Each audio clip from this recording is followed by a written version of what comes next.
iPhone 16 mi yoki 16e qaysi birini sotib olish kerak? iPhone 16e hozirgi paytda Apple'ning eng arzon va yangi telefoni.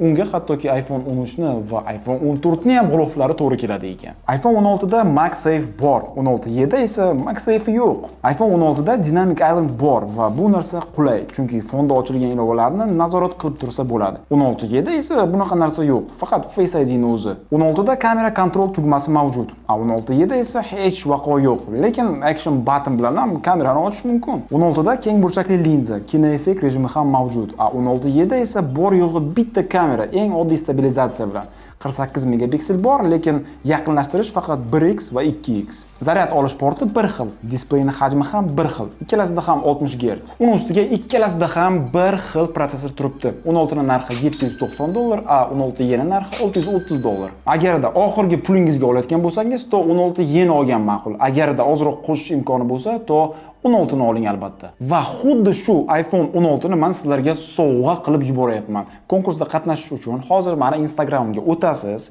keyin biosida Telegram kanalimga havola qoldirganman. O'sha havolaga o'tsangiz, keyin tepada pin qilingan post bor. O'shanga bosasiz. Shundoq postni o'qib chiqasiz shartlarini va tagida ishtirok etish degan tugmani bosib qo'ysangiz, bas 14-aprel kuni soat 20:00 da Telegram kanalimizda g'olib aniq bo'ladi. Mana bu iPhone 16 ni olib ketadi. Absolutno yangi, hozirgina ochdim, 0 sikl do'stlar.